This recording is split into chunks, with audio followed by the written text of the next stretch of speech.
Hi, I'm Jordan Klebanoff. I'm an OBGYN resident from Christiana Hospital, and welcome to this week's episode of Pocket Pearls.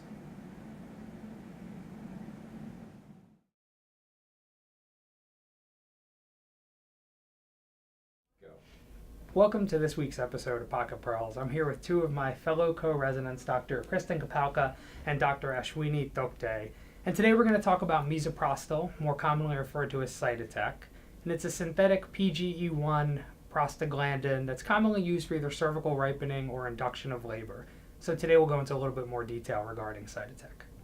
Kristen, I have a good question for you. When we use Cytotec for cervical ripening, how do we administer it? The most common route of administration is vaginally when it's being used either for induction of labor or for cervical ripening. You can also administer it either orally or sublingually.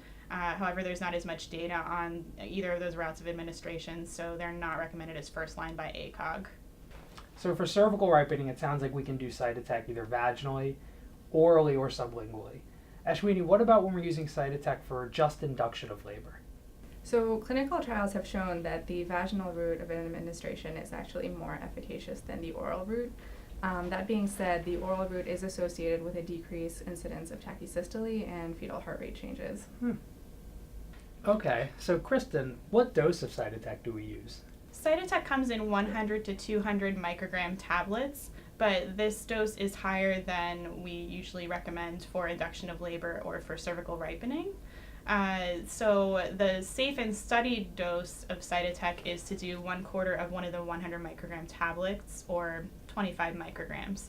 The frequency of dosing shouldn't be greater than every 3 to 6 hours. Okay. Ashwini, is the 25 microgram dose the max dose that we use? No, there's actually a 50 microgram dose that we can use as well. The 50 microgram dose can be used for in certain situations.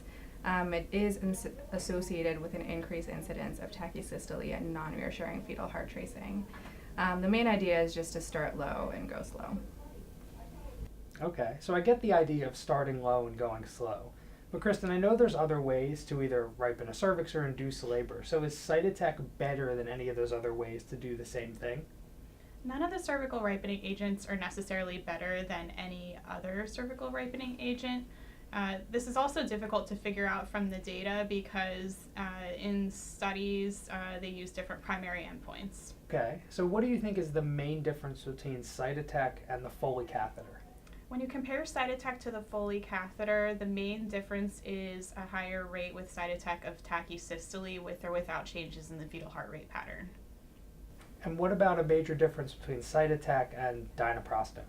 When looking just at cervical ripening, Cytotec has been shown to be as good or slightly superior to dinoprostone gel. So Ashwini, let's say I'm using Cytotec as a cervical ripening agent, and then I want to switch over to Pitocin for the induction of labor process. How can I do that transition? If using Cytotec as a cervical ripening agent, just make sure you wait 4 hours after the last dose before you start Pitocin. Thanks, Ashwini.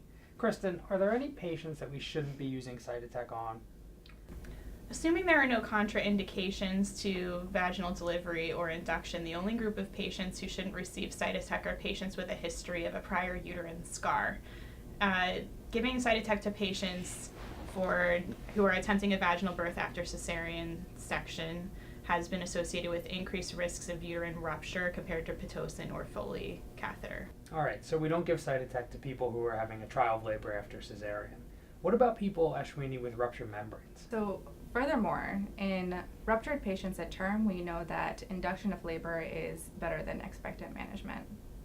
Okay, so putting everything together, misoprostol or Cytotec is a commonly used agent for both cervical ripening and induction of labor. A nice low starting dose is 25 micrograms given every 3 to 6 hours or so. 50 micrograms can be used, but it's associated with an increase in the rates of tachysystole with or without fetal heart rate abnormalities. Cytotec shouldn't be used in women who have a history of a uterine scar because it increases the risk of uterine rupture, and Cytotec is safe for women with ruptured membranes. Join us next week when we learn about Foley catheters.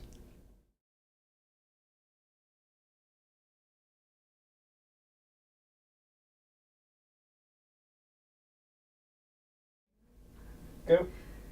So clinical trials have shown that the vaginal route is actually more efficacious than the oral route. Sorry, I don't What think are Nice. you doing? It's the glasses. it's the glasses. I'll bring them up a little. 3, 2.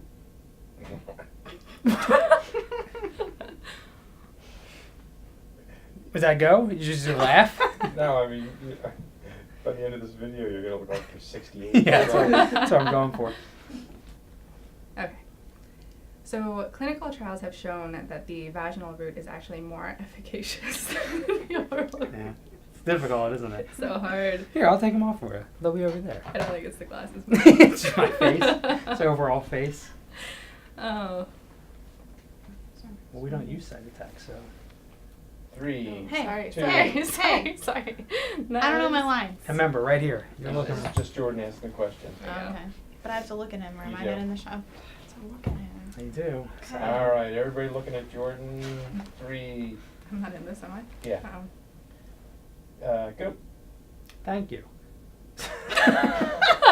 That seems so natural. You're welcome. Okay.